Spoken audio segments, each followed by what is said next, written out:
If you're struggling to find your creative niche and stand out in your industry, then you're in the right place. By the end of this video, you'll not only understand your niche, but you'll feel confident enough to take action today to build your dream business. Stay to the end of the video. I have a nice gift waiting for you. So today we'll be talking about what a niche is, why it's important, how to identify your strength, how to choose if you have multiple interests, and how to ensure that your niche is profitable. If that sounds like something you're interested in, then stay tuned. So now let's dive on into this episode.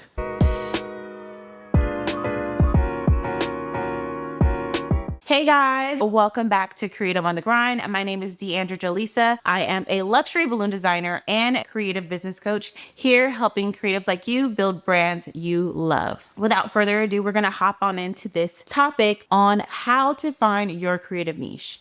So I know that this word niche has been going around the internet and some people know what it is and some people don't. So that's what we're going to break down because I really want you to understand what a niche is and why you need it because it's going to help you with growing your business. So what is a niche and why is it important? So your niche is a specific industry or skill set that sets you apart from others. It's where your passions, talents, and market needs overlap. So we're gonna call it your sweet spot. This is where your creativity and your business idea lies. So without a niche, you're a jack of all trades and a master of none, and people won't know what to come to you for. Now, I totally understand that you have a lot of creative passions, which we'll talk about later in the video, but narrowing down your focus and finding your niche is where you will actually thrive and grow. And then there's so many opportunities that can build on top of that. So when you specialize in a specific field, it helps you stand out in the market, build authority, and attract your dream clients to your business. Now, for example, I started off in the event industry as a event planner, and I moved through and I started doing event design, floral design, all of the above, because I was trying to figure out where I wanted to be in the industry. And I noticed that I was spreading myself really thin because if someone came to me for florals, okay, I'll do that. If someone came to me for event planning, I'll do that. And I actually worked for a company at the time. And so I just went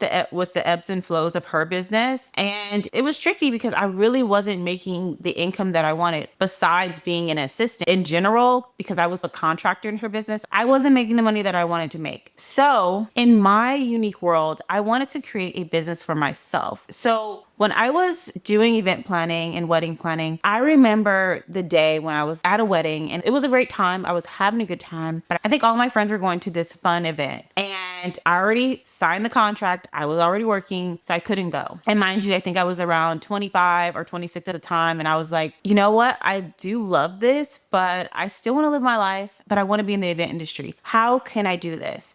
So I sat down and I brainstormed ways that I can still work in the event industry, but also have time for myself and be able to only work limited hours and make a lot of money. And this is how you start finding your business and curating your business around your dreams. So yeah, that's like a little backstory. And so then I created Party Shop Avenue and specialized in balloons, and boom, that was my unique idea. First, I sat down and went through all my strengths, my passions, everything that I wanted to do. And then that is when the idea of Party Shop Avenue blossomed. And then I went running with it and turned it into the amazing business that it is today. Now let's break down how you can do that for yourself. So first, you're going to have to identify your strengths and unique creative talents. So you're going to have to take some time, take out a piece of paper and reflect on these questions. What are you naturally good at? What do people often compliment you on or ask you for help with? What could you do for hours and lose track of time? So let's say maybe you are great at making jewelry, painting murals, designing events, or even styling hair. Whatever it is, lean into that skill and figure out what you are really good at and what you're passionate about. And don't just think about what you're good at, think about what you love doing. And that is where the magic happens, when you actually love it, you have a passion for it. And I always say this, I don't love balloons whatsoever. Like, balloons are not my passion. My passion is behind the business, the design, the being able to work with clients and bring joy to their events. Those things are my passions and my strengths. And I curate that through balloons. So let's say whatever business you want to do, if you enjoy styling or design, you can choose an avenue to really amplify your skills and talents. That is why you have to dig a little deeper, do some reflection, and see where you want to navigate and shift your focus and your creativity. So now we're going to talk about what to do if you have multiple creative interests. So if you're a multi-passionate creative, trust me, I've been there. I am that person. I have a lot of skill sets. I can do a lot of things. I'm very creative, but I had to sit down and figure out what it was that I wanted to focus on. And I had to figure out what I wanted my day to look like. I knew that I wanted to be able to wake up slow mornings, have my own schedule, not having to get in my car and run to clock in on a day-to-day shift. I wanted to be able to work with all types of vendors. And I just had a dream for myself that I was going to be able to place my balloons in different spaces. And I created that for myself. So you have to figure out, what do you want to see on the other side? Understand that, journal it down. How do I picture myself in the future? Who is this person? How do they maneuver every day? How do they wake up? What is their morning routine? What's their day-to-day like? Understand the ins and outs of the person that you want to be so you can start striving to become that person through your business. And so within that, even though you have a magnitude of creative passions, make sure you focus on one. Focus on one thing first. Pick the skill that you're most passionate about, or the one that's the easiest to monetize. And then you can always expand later on. For example, I narrowed my skill set to just balloons, right? And then my business took off. I was getting inquiries for all sorts of balloon design. Everything was coming in the door. And then I started to offer other services, backdrops, fringe, props, and even sometimes like full event design services and florals. I can now upsell some of my other creative talents within my business because I already created the foundation of the business. So I don't want you to see niching as limiting. It's positioning so that you are the go-to expert in your area of focus. And you want to be that go-to expert. Now people know as soon as they hear someone say, I need some balloons, they know to say, call Deandra. She's the best. Look at her Instagram, email her. She's going to get you right. And that's what you want for your business. If you're a hairstylist, makeup artist, floral designer, event planner, whatever it is, figure it out and find your zone of genius. Because I feel like when you take that time to figure it out, it helps you get the business off the ground way faster. So now let's talk about how to ensure your niche is profitable. So you're going to have to do some research here and figure out if whatever industry or creative skill set that you have has a market for it. So you're going to have to look up competitors, Google Trends, social media platforms to see who else is doing what you're doing, so you can see how much they're charging, possibly how they're presenting their offers. Just get some more insight before going headfirst into creating this business. And there's a market for it. Honestly, there's a market for most businesses, but you want to make sure that it's a profitable market, because some businesses are out there, but they're not generating a lot of revenue. So do your due diligence and figure out if this business is something that's going to scale and grow to something that is profitable. Okay. One of the craziest businesses I've seen, this man, he makes a living off of writing like little funny quotes and notes on potatoes, like actual potatoes, and he ships them out. He's like making six figures. He found his market. And if you understand how to find your market, that's how you stand out. And that's what I did with Party Shop.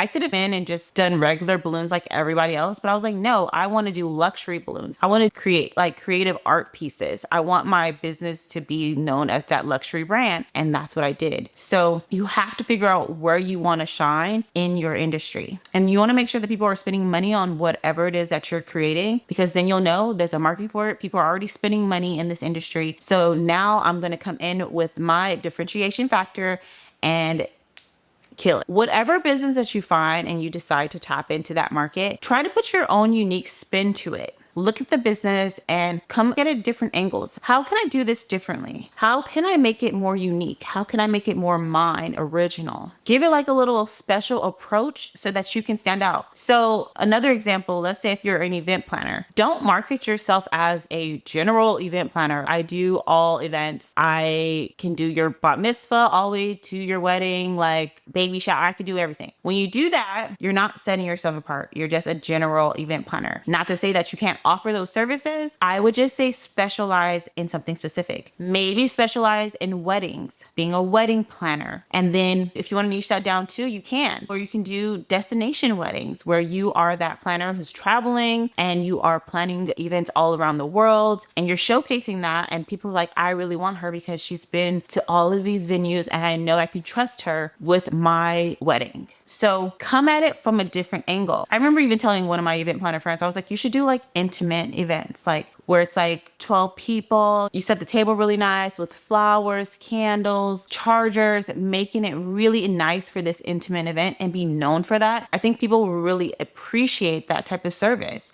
because very authentic and you're making it super unique and intimate. So if you specialize in that, so many more people will be like, I want this intimate dinner, even if it's just for two, and you can set these things up for those clients. So that's what I'm saying. Approach markets differently. Think outside the box. Don't do what everyone else is doing. So when you specialize in something, it helps you find your people and build trust. So this is how you grow your empire. I know that a lot of content creators say don't niche or don't niche down too much, but since you all have a creative business, you do need to do the niching down because we are not content creators. We are entrepreneurs. We have to move differently. We have to have a different strategy. We have to approach everything different from content creators. So if you do have a creative business, I highly suggest not really listening to too much of what content creators are saying because they are presenting offers and services and things like that a totally different way than an entrepreneur is. So just keep that in mind, that niching is the best policy, especially when you're starting out in your creative business. So now I'm going to give you your first steps to building your creative business. So these are steps that you can start implementing today and getting this business off the ground. Once you've chosen your niche, it's time for you to start building your brand. And that is where you start thinking about your mission, your vision for your business, your core values. What do you want to offer the world? How do you want your business to make people feel? What is your messaging? All of those good things. And then you're going to go into really defining your ideal client, which I have a video on that here. And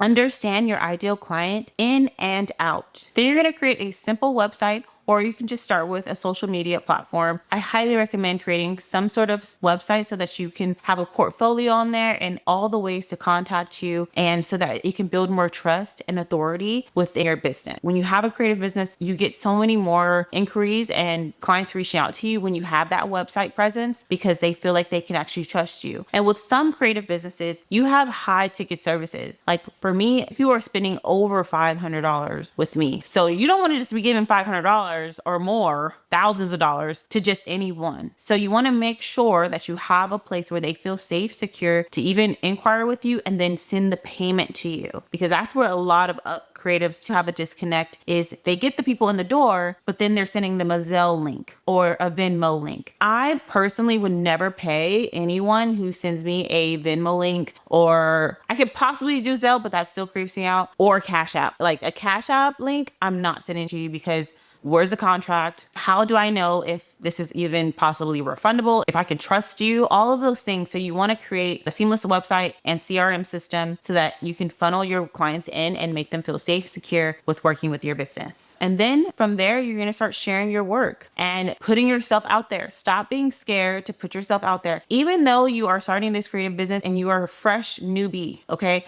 I want you guys to stop comparing yourselves to people who have been doing it for 5 years plus. Okay, you'll get there one day. So just don't wait to be perfect. Just start. That's it. Just start. Every expert was once a beginner, and you'll grow as you go. And that is what I experienced when I started Party Shop years ago. Okay, I had no idea what I was doing. I had no idea. And look where I am now. So you just have to press start and go for it. That's all it is. Press start and go for it. And honestly, you don't need to know every little step along the way. Things will start falling in place. You're going to make mistakes. You're going to fall. You're going to scrape your knees. But you have to get back up, dust yourself off, and continue moving forward because you will get to where you want to go. Like, I'm just a manifestation of that because I remember the day when I was like, I can't wait to have this amazing business and work with all of these clients, celebrities, whatever. And I did it. I could not believe that was my life. So I'm just telling you, it's so possible for you because I physically lived it. So that's why I'm here to motivate you to get it going. Finding your niche is not that hard. Honestly, that's the first step then you have to really start running and taking it off to the next level and build that brand and really get the business going. Stop doing the start and stops. I'm gonna call you out now. Start and keep going. Take a step every day. It doesn't have to be the perfect step. It could be whatever you think is the next step, and you'll get there. You'll get to wherever you want to go. So with that being said, I just want to note that niching down is not limiting yourself. It's about finding focus and growing faster. And that's all I want for you guys, is just to grow these businesses and get them off the ground. You guys are all talented. You guys have a skill. And if you're still looking for that, you have something within you. God has blessed you with something. You just have to take the time to figure out what that is. There will be signs. And when it feels really good to you and aligned with your spirit, that's when you know it's right. So keep moving towards that. We're all blessed with visions and thoughts throughout our days. And when you feel a inkling to just move forward on it and it excites you, that's probably what it is. It's just going to be hard. It's not going to be an easy journey to get there. You're going to have to do some work. You can't be lazy if you want to start a business. You have to really have that motivation and that drive and that determination to be great. In the Creative on the Grind community, we are out here doing the damn thing, okay? So I'm gonna hold y'all accountable. I need to see something. So if you are starting a niche or you think about a niche, drop it in the comments below, because I would love to know what you guys are up to and what your plans are for this year. Like, what are you about to start? So if you're ready to dive deeper, make sure you download my free Find Your Niche workbook. The link will be in the description below. It's your step-by-step guide to finding your niche and starting your creative business. So you got this, okay? Your unique talents and passions are waiting for you to shine. So go out there and make it happen and make me proud. And I hope that this episode has helped you and give you some enlightenment and encouragement to move forward and do the best that you can with what you got. So with that being said, that's all for today's video. Thank you for watching. And if you enjoyed